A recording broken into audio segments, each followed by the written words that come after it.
우리의 영원한 자랑이요 간증 되시는 우리 하나님을 찬양합시다. 할렐루야. 아멘. 우리 귀한 찬양 감사드리며 우리 한 주 한 주간 모여서 우리 인생이 되고 이 나라의 역사가 되는 줄로 믿습니다. 우리 각자의 일터에서 가정에서 열심히 살아오신 우리 성도님들을 격려하며 인사합시다. 한 주간 수고 많으셨습니다. 네, 사랑하며 여러분 축복합니다. 우리는 아주 중요한 말씀들을 매주 나누고 있습니다. 이것을 잘 우리가 소화하고 내 것으로 한다면 하나님의 사람이 현실에서 어떻게 사는지 우리가 스스로 이제 터득이 될 것이라는 소망 가운데 말씀을 나누고 있습니다. 오늘은 우리가 주제가 사람입니다. 영혼과 마음과 육신에 대한 하나님 말씀으로 잘 정리가 됐다면 우리는 이제 일을 해야 하지요. 일을 할 때에 하나님의 나라의 일을 할 때에 우리는 꼭 필요한 외부적인 도움이 두 가지가 필요합니다. 사람과 물질입니다. 그래서 오늘은 사람, 다음 주일은 물질이 되겠습니다. 사람 없이 하나님의 일이 이루어지지 않습니다. 하나님은 모든 것의 주인이시지만 꼭 사람과 파트너로서 일을 하시고 하나님도 계획하시고 실행하시지만 꼭 사람에게 해야 할 일을 말씀하심으로 사람들이 행동해야 할 것들을 언제나 말씀하십니다. 교회의 공동체입니다. 이것은 한 사람 한 사람 모여서 그리스도의 몸을 이루는 것입니다. 사람은 매우 중요합니다. 그러므로 우리는 살아가면서 사람을 어떻게 대할 것인가 라는 성경적인 그 방법을 확신을 갖는 그런 자세가 필요합니다. 성경에도 이 사람을 대하는 태도에 대한 많은 가르침이 있지만 내가 나중에 내 삶을 마쳤을 때 그걸 내가 왜 잊어버렸지? 그걸 왜 놓쳤지? 왜 우리 목사님이 그 얘기를 아주 강조하면서 왜 말씀을 안 해주셨을까? 이렇게 후회될 그런 것이 있다면 뭘까? 두 가지 역시 찾습니다. 어떤 기준으로 찾을 수 있을까? 그것은 우리 예수님께서 재림하실 때 사람을 어떻게 평가하시는가의 관점에서 찾을 수가 있습니다. 그때 예수님이 하신 말씀이 가장 중요하잖아요. 거짓이 없잖아요. 모든 것의 그 결말을 예수님께서 확연하게 드러내시는 그 기준이 있다면 그거 놓쳐서는 안 되겠죠. 첫째는 구원입니다. 사람이 구원을 받았느냐 하는 것입니다. 따라서 우리도요, 인간관계에서 잊지 말할 것은 저 사람이 구원을 받았을까? 라는 질문을 해야 한다는 거예요.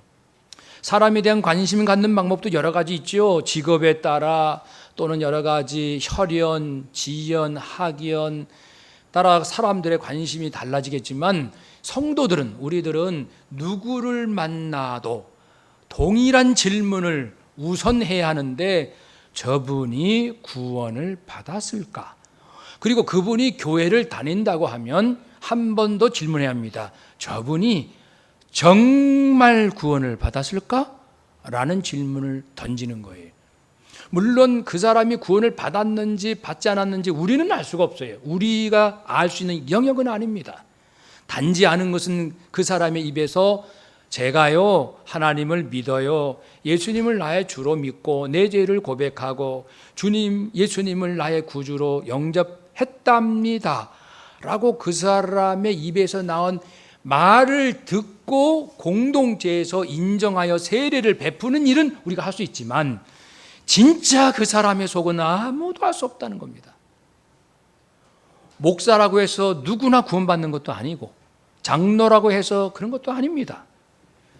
그러므로 이 구원 문제, 내가 하나님에 대하여 예수님에 대하여 성경에서 가르쳐 주신 그대로 믿고 인정하고 나의 지정의 인격적으로 아멘하고 내 심장이 뛰며 감사하고 감격하며 주님을 모신 그 믿음이 있는가?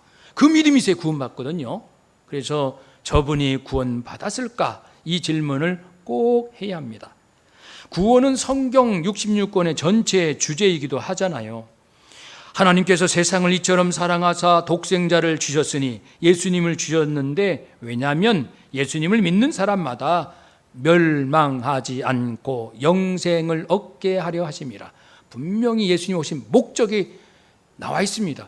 하나님께서 죄인들을 사랑하신 목적이 나와 있습니다. 멸망이 아니란다. 영원한 생명을 주고 싶어 말씀했고요. 요한계시록 17장 8절에 아주 좀 독특한 표현이 나옵니다. 장차 예수님 재림 전에 이 세상에 큰 혼란이 올 텐데 그 혼란의 배후에는 사탄이 있고 그 앞장서는 두 세력이 있는데, 하나는 정치적인 세력, 하나는 종교적인 세력. 종교적인 세력은 이단을 포함한 거짓 선지자들, 정치적인 세력은 군사, 경제 모든 세력을 장악한 세계적인 세력, 적그리스도 세력이 나타난다는 겁니다. 그런데 그 세력이 나타날 때 깜짝 놀라는 사람들이 있는데, 그 사람들에 대한 표현이 이렇습니다.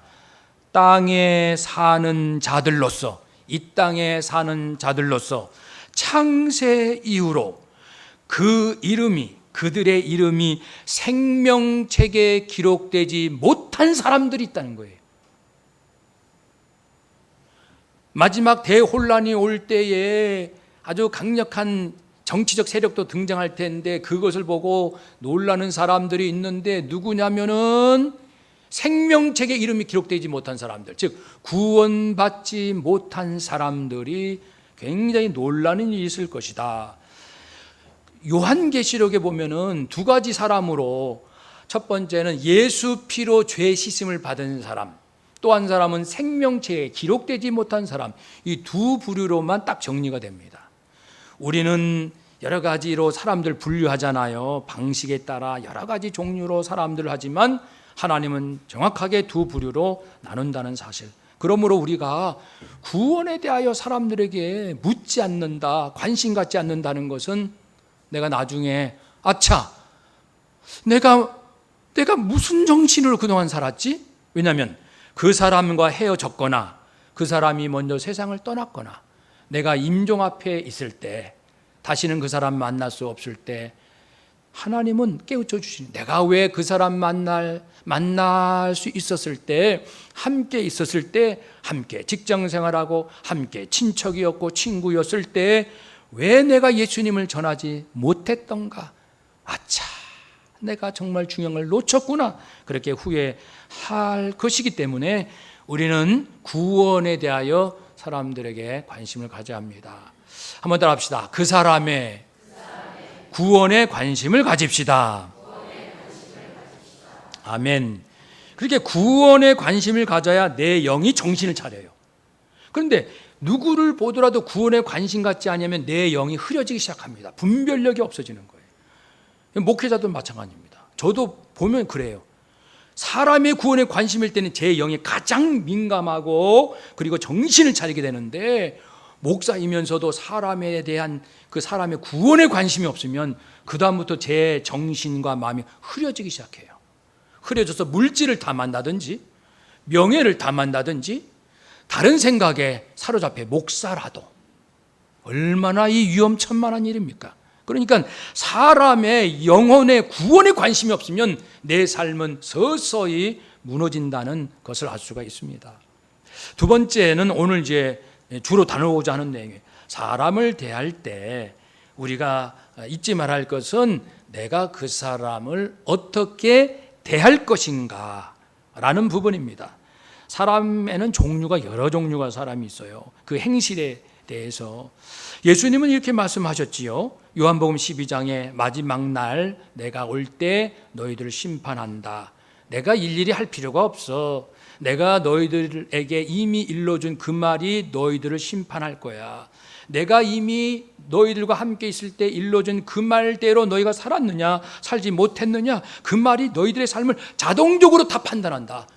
굳이 내가 새삼스럽게 계산할 필요 없어. 이미 너희들이 하루하루 살아온 삶, 하루하루 무슨 생각하고 무슨 말을 하고 무슨 행동을 하고 사람은 어떻게 됐는가, 그것이 정확하게 다 기록이 되어 그것이 다 너희들이 이미 판단한다.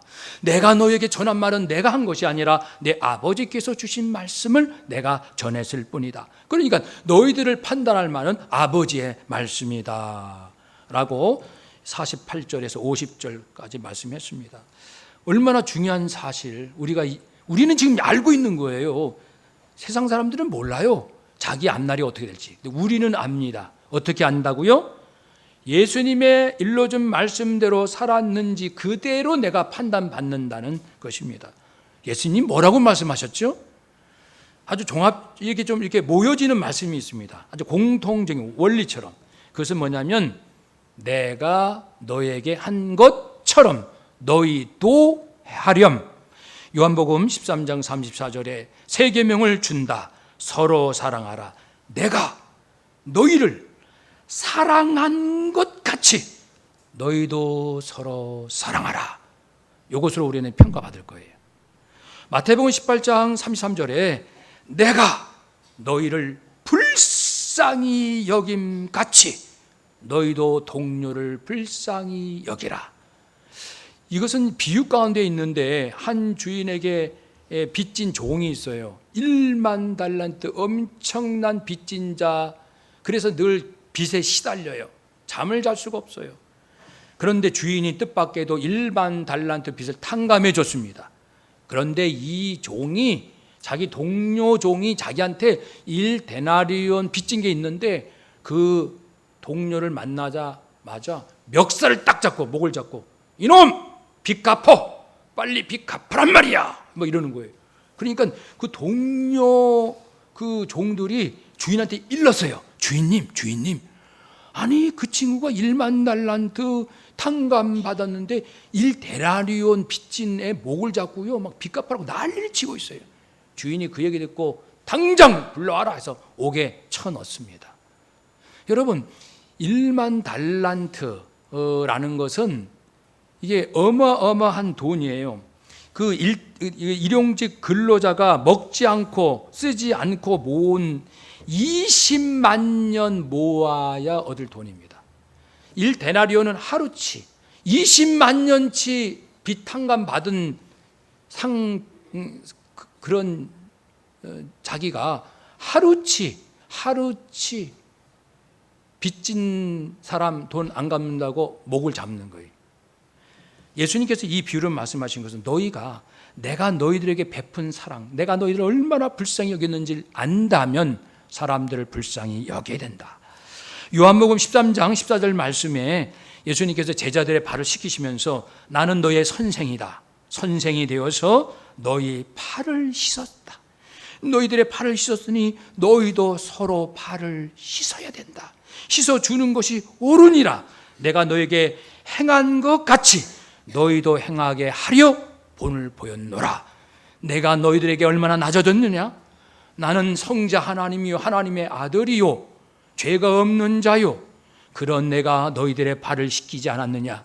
죄인 저주받아 마땅한 너희들의 발을 씻길 정도로 내가 낮아졌다면 너희도 나를 본받아 서로의 발을 씻겨라. 서로 높아지려 하지 마라. 낮아지고 겸손하라. 요한복음 15장 10절에서 내가 아버지의 계명을 지켜 아버지 사랑 안에 거한 것 같이, 아버지의 계명을 지켜야 아버지의 사랑 안에 거하는 것 같이 너희도 내 계명을 지켜 내 사랑 안에 거해야 한다. 내가 뭐뭐한 것 같이 너희도 뭐뭐하라. 했는지 안 했는지 마지막 날 심판하리라. 내가 너에게 한 것 같이 너희도 하라. 너희도 사랑하라. 서로 불쌍히 여겨라. 그리고 발을 씻겨라. 겸손해야 한다. 사랑해야 한다. 그렇게 했는지 안 했는지 마지막 날 내가 심판하리라 말씀했습니다.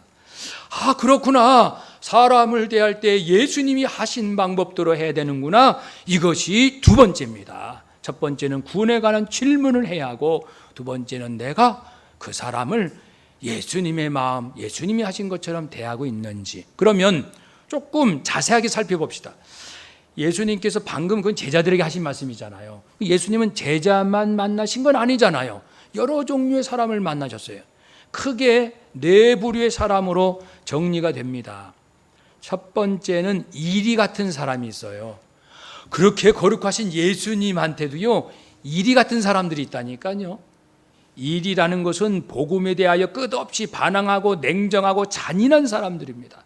어떻게 하든 예수님을 걸고 넘어지고 시비를 걸어서 예수님의 그 권위를 땅에 떨어뜨리려는 사람들입니다.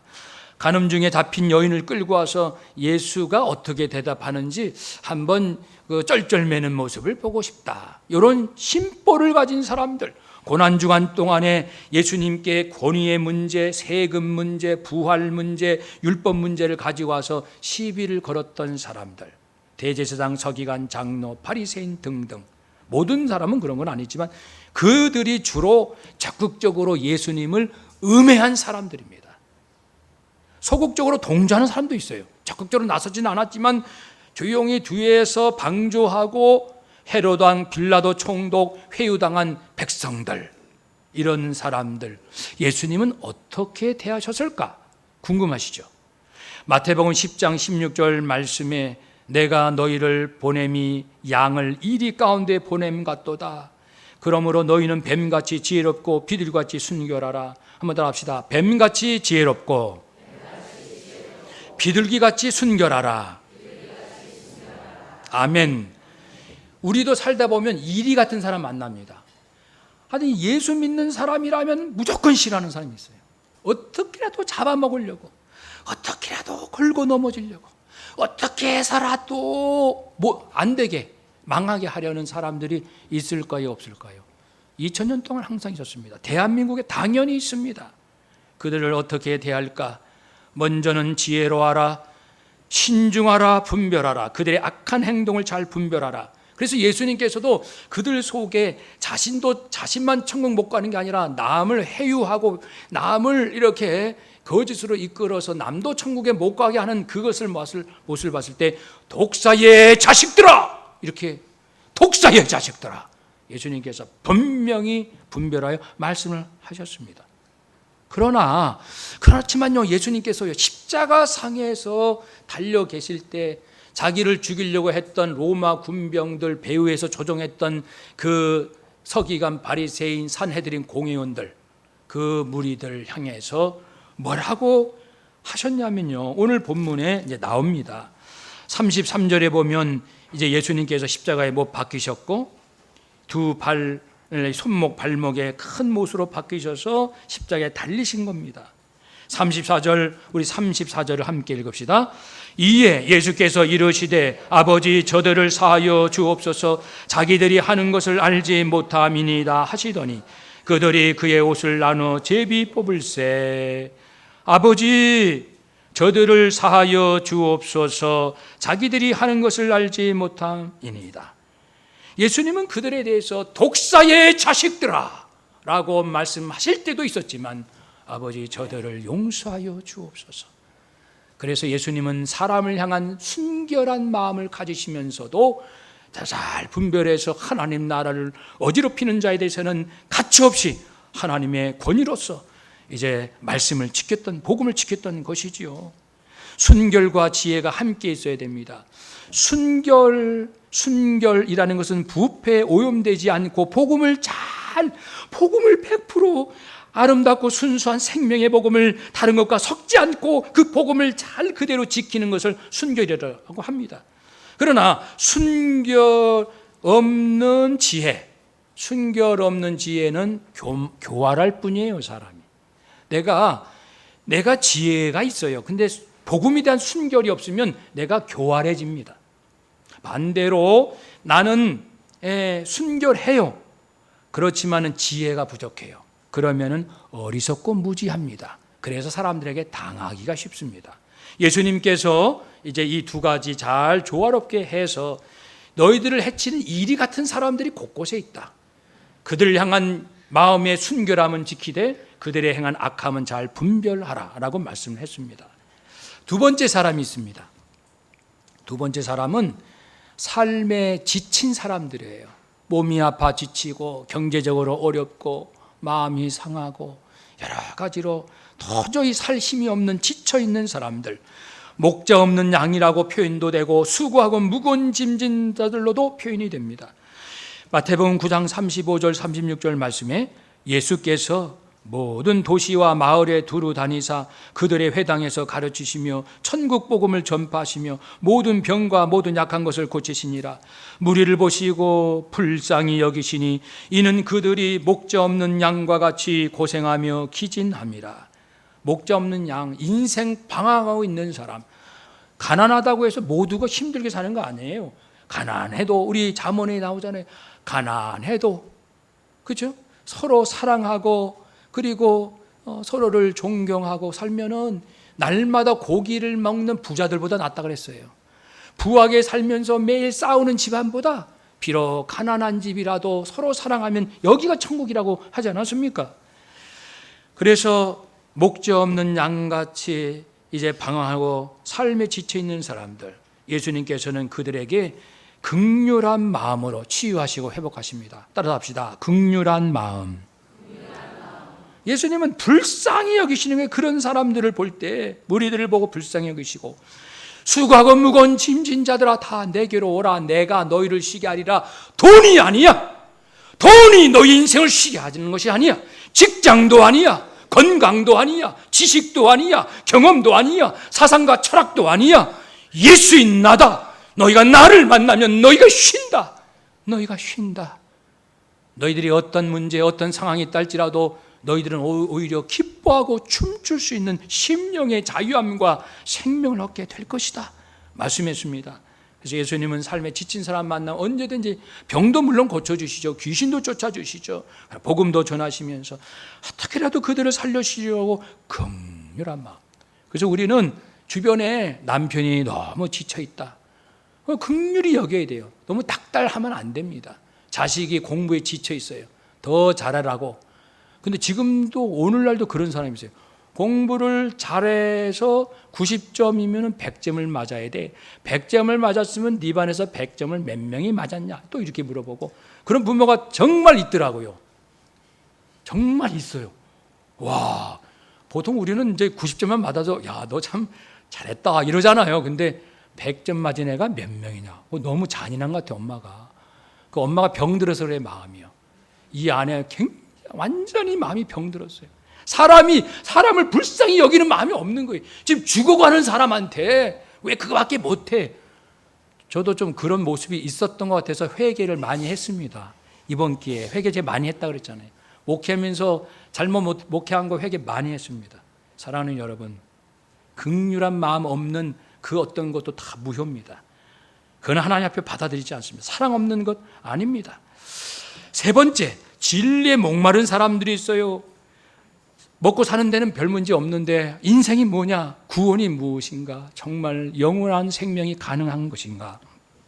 그런 사람 만날 때 예수님은 언제나 성실한 대화로 이끌어 주십니다. 따라서 합시다. 성실한 대화. 니고데모가 요한복음 4장에서 바리새인으로 유대인의 지도자로 그런 명명이 있는 자이지만 밤중에 몰래 체면이 있으니까 살짝 와서 예수님께 진리를 배우고자 했을 때 거듭나야 된다는 것, 거듭나는 것이 무슨 뜻인지 알지 못할 때 예수님께서 알려주셨습니다. 근데 그거 떠났어요. 너무 말씀이 어려워요. 그러나 요한복음 7장에 보면 1년 반 지난 다음에 니고데모는 이제 믿음이 들어와서 예수님을 변호합니다. 이제 예수님을 괴롭힌 자가 있으면 이보시오, 사람이 한 말과 행동을 보고서 살펴봐야지 무턱대고 예수를 반대해? 그러면서 예수님을 변호하는 모습이 있다가 요한복음 19장에 보면 예수님께서 이제 죽어 시신으로 내려오신 그 모습에 자기가 모략과 유황 섞은 것 100리터 하나 가지고 와서 예수님께 정성을 다하고 예수님 믿는 사람 오픈시키는 거예요. 나 예수 믿는 사람이다 라고 할 정도로 예수님의 마지막을 지킬 정도의 사람이었습니다. 그러나 부자 청년이 있습니다. 경제적으로 도덕적으로 별 문제가 없어요. 잘 살아요. 부자예요. 착해요. 부모 공경해요. 살인 안 했어요. 도적질 안 했고 간음하지 안 했고 거짓 증거 안 했어요. 괜찮은 사람이에요. 어떻게 하면 영생을 얻을 수 있겠습니까? 계명 지켜라. 다 지켰습니다. 그래? 네 재산을 팔아서 가난한 사람에게 나눠주면 그것이 하늘의 보화로 쌓일 것이 다 나눠주고 나를 따르라. 재물이 많아 근심하여 예수를 떠나니라. 그냥 끝난 거예요. 진지하게 예수님은 다 이렇게 하나씩 진짜 살 길, 영생 얻을 길로 안내해 주시건만 떠나고 말았습니다. 십자가상의 그 강도 중 한 사람은 예수님을 비난합니다. 오늘 본문에 나옵니다. 예수님이 매달려 계시고 좌우에 한 명씩 강도가 이제 함께 매달려 있습니다. 한쪽 강도가 비방합니다. 예수님한테 말이죠. 겁도 없이 네가 그리스도야. 우리를 구원해봐. 너도 구원하고 우리도 구원해봐. 능력이 많아. 구세주야. 구원자야. 한번 해봐. 소리 뻥뻥 치지 말고. 이렇게 조롱합니다. 그러니까 한쪽에 있는 강도가 정말 두려워하는 마음으로 이 친구야, 네가 어떻게 하나님을 두려워할 줄 모르느냐? 우리는 마땅히 죄를 져서 이렇게 죽어 마땅하지만 이분은 행한 것이 옳지 않은 것이 하나도 없느니라. 그러면서 예수님께 말씀합니다. 예수님 나라에 임하실 때에 예수님 나라 하늘나라 가시거든 저를 기억 좀 해주세요. 이 말은 한 말씀이지만 그 안에 저 참 지나온 인생 회개합니다. 주님 저를 불쌍히 여겨주시고 저를 구원해 주세요. 이런 마음입니다. 예수님께서 대답하십니다. 그래, 내가 진실로 말한다. 진짜 말할게. 잘 들어봐. 그래, 오늘 네가 나와 함께 낙원에 있을 것이다. 네가 구원을 요청하는구나. 네가 죄인인 것을 고백하는구나. 내가 너를 구원할 것을 믿고 있구나. 마지막 순간 나에게 구원을 요청하는구나. 그래, 오늘 내가 나와 함께 낙원에 있을 것이다 해서 마지막 구원받는 자가 되었습니다. 사랑하는 여러분, 예수님은 그 마지막 순간에도 진리에 목마른 사람 저 좀 구원해 주세요. 저 좀 용서해 주세요. 그런 사람 외면하지 않고, 야, 너 뻔뻔하다. 지금까지 나쁜 짓 하다가 막판에 구원받으려고 이러지 않으시고, 그래, 알았어. 오늘 네가 나와 함께 낙원에 있을 거야. 그래, 잘했다. 격려해 주시는 진리에 목마른 사람, 성실과 진실로 끝까지 대해주시는 예수님 모습입니다. 네 번째 사람이 있습니다. 예수님을 사랑하고 따르는 사람. 한번 따라합시다. 예수님을 사랑하고 따르는 사람. 예수님의 제자들이죠. 그들에게 하신 예수님의 모습은요, 최선의 것을 아낌없이 다 주십니다. 그래서 가장 엑기스 소중한 산상수훈도 알려주시고, 애들아, 천국에서 너희들 높은 자 되고 싶지 않아? 낮아져야 돼. 겸손해야 돼. 하나님이 다 체크하셔. 네가 진실로 남편 앞에 겸손해야 돼. 아내 앞에 겸손해야 돼. 자식 앞에, 부모 앞에, 친구 앞에 네가 진짜 겸손하지 않으면 너는 하늘에서 높은 자 안 돼. 받을 상 그리 크지 않아. 내가 아주 소중한 거 알려줬지. 형제를 용서하면 하나님께서 너를 용서해 준단다. 또 놀라운 거 알려줄게. 너희들이 내 제자 아니냐. 그래서 사람들이 저 사람들은 예수님의 제자야. 예수님의 제자. 그래, 우리 도와드리자. 예수님의 제자니까 잘해드리자. 너희들이 예수의 제자인 걸 알고 그래서 너에게 잘한 사람이 있다면 예수의 제자가 받을 상을 그들도 받게 될 것이다. 내가 예수인 걸 알고 나한테 잘한 사람들, 내가 받을 상을 그들도 받게 될 것이다. 너희가 선지자인 줄 알고 선지자에게 잘하면 선지자가 받을 상을 그들도 받게 될 것이다. 의로운 사람인 줄 알고 그 다음에 잘해주면 의인이 받을 상을 그들도 받게 될 것이다. 어때? 굉장한 비밀 아니냐? 인생 수지받는 방법이 무엇인가? 예수님을 잘 섬기고 예수님의 종들을 잘 대하라. 선교사들, 목회자들 잘 대하라. 성도들 잘 대접하라. 복음 전하는 들 귀한 줄 알아라. 의롭게 살려고 몸부림치는 사람들 귀한 줄 알아라. 세상에 빽도 없고 지식도 없고 뭐 없다고 무시하지 말고 예수님 말씀대로 살려고 마음을 찢고 눈물을 흘리는 자들 귀한 줄 알아라. 그들을 잘 대접하라. 그들이 받을 상을 대접하는 그들이 받을 것이다. 이러한 비밀을 예수님께서 예수님을 따르는 사람들에게만 살짝 알려주십니다. 예수님은 정말 예수님을 사랑하며 따르는 사람들에게 1급 비밀, 인생의 최고의 비밀을 아낌없이 다 이렇게 나눠주신 분입니다. 심지어는 이 국가의 위기가 왔을 때 대처법, 생존법도 알려주십니다. 앞으로 큰 시련이 올 것이다. 마태복음 24장 15절 20절 큰 환란이 올 때 조심하라. 유대 안에 있는 자들은 산으로 도망해라. 지붕 위에 있는 자들은 집 안에 물건을 가지러 들어가지 말라. 밭에 있는 자는 겉옷을 가지러 뒤를 돌아보지 말라. 다 생존법도 알려주십니다.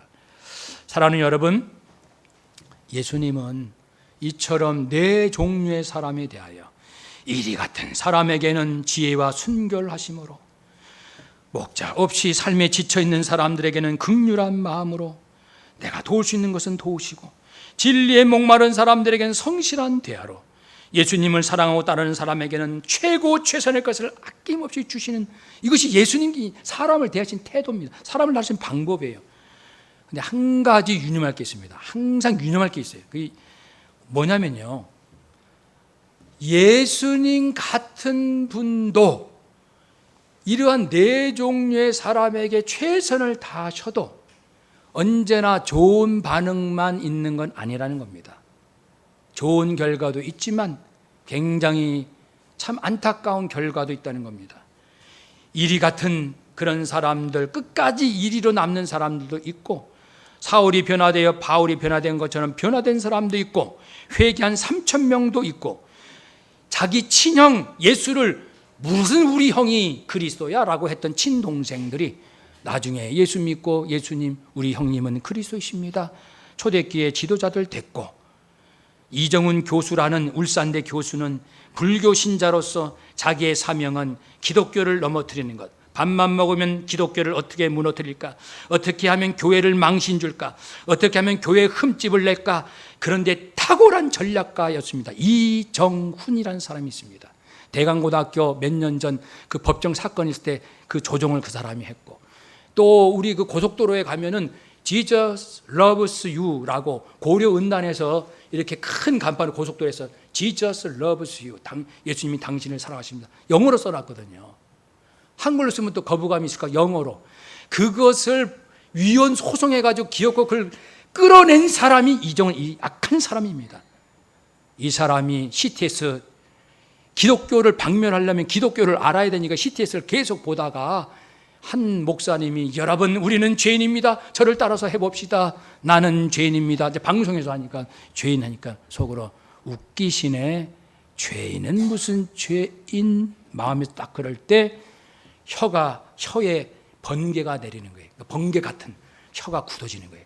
완전히 굳어져 가지고 여기서 꼬꾸라집니다. 거기에서 예수님을 만나고 내가 죄인이라는 것을 깨닫게 됩니다. 주님이 죄인인 나를 위해서 십자가에 죽으셨다는 걸 알게 돼요. 거기서 인생이 완전히 바뀌어서 10년 전입니다. 지금은 이 기독교를 무너뜨리려는 한국 사회에 있는 모든 사상, 철학, 이 모든 이데올로기의 정체를, 이분은 굉장히 똑똑한 사람이에요. 그래서 정치, 사상, 법, 사상 전문가인데 자기의 지식 총동원해서 얼마나 지금 악한 세력들이 교회를 무너뜨리려고 사상적으로, 철학적으로 음모를 꾸미고 있는지를 이제 본격적으로 이제 활동하기 시작을 하고, 자기 부끄러운 고백을 했어요. 나는 교회를 박멸하는데 앞장섰던 아주 부끄러운 악한 사람이지만 예수님을 만나서 이제는 이 악한 자의 정체를 제가 생명 걸고 파헤치기 시작했습니다. 여러분 유튜브에 보시면 이정훈 울산대 교수의, 자기가 이제는 생명 내놓고 한다고 했어요. 이제는 때가 급한 거예요. 이 정도 되면 한국교회가 깨어나기 위해서 그는 눈물로 기도한다고 했습니다. 이리 같은 사람 중에도 이렇게 변화되는 사람이 있는가 하면 끝까지 이리 같은 사람이 있고, 목재 없이 지쳐 사는 사람 잘해줬더니 고맙다고 하는 사람도 있지만 감사치도 않은 9명이 있었던 것처럼 감사할 줄도 모르고, 오히려 예수님 조금 전하려면 내가 그렇게 잘해줬는데 예수님 좀 얘기하면 훌렁 떠나버리는 사람도 있고, 그럼 우리가 굉장히 그냥 막 상심이 되지 않습니까? 또 진리에 목마른 사람에게 성실하게 진리로 잘 안내를 해서 니고데모, 아리마대, 요셉같이 훌륭하게 변화된 사람도 있지만 부자 청년처럼 훌쩍 그냥 떠나버리고, 예수님 안녕, 더 이상 당신하고 나 상관없어, 이렇게 떠난 사람도 있고, 주님을 사랑한다고 한 사람들도 정말 끝까지 주님의 곁을 지킨 사람도 있지만 가룟 유다처럼 예수님을 떠난 사람도 있고 판 사람도 있고 곁을 떠난 사람도 있지만 성령 강림 이후에 다시금 회복이 되긴 했죠. 이제 드리고자 싶은 말씀은, 유념할 것은 뭐냐면, 우리가 예수님의 방법으로 네 종류의 사람을 이렇게 잘 대한다 할지라도 항상 좋은 반응만 오는 것은 아니다라는 것입니다. 낙심하지 맙시다, 그런 거예요. 결론입니다. 이 네 가지의 태도, 예수님의 이 사람을 대하는 태도를 한 단어로 모은다면 무엇이 적합할까요? 섬김이 아닐까, 저는 그렇게 생각했어요. 섬김. 마태복음 20장 28절 말씀에 인자가, 예수님이죠, 인자가 온 것은 섬김을 받으려 함이 아니라 도리어 섬기려 하고 자기 목숨을 많은 사람의 대속물로 주려 함이니라. 내가 섬기러 왔다. 이리 같은 사람도 섬기고 삶에 지쳐 있는 사람들도 섬기고 진리에 목마른 사람도 내가 섬기고 나를 사랑하고 나를 따르는 사람도 내가 섬기고 나를 섬기러 왔노라. 내가 섬김을 받으러 온 것이 아니고 나는 섬기러 왔노라. 예수님은 마지막 십자가상에서 생명까지 다 내어주셨습니다. 사랑하는 여러분, 인생은 짧습니다. 우리 비겁하게 살지 맙시다. 두려워하며 살지 맙시다. 예수님처럼 당당하게 부활을 믿는 우리들인데, 그래서 주님 따라갑시다. 예수님, 저희들도 주님을 본받아 사람들을 섬기며 살겠습니다. 도와주시옵소서. 아멘. 그렇게 되시기를 축복합니다. 아멘. 기도하겠습니다.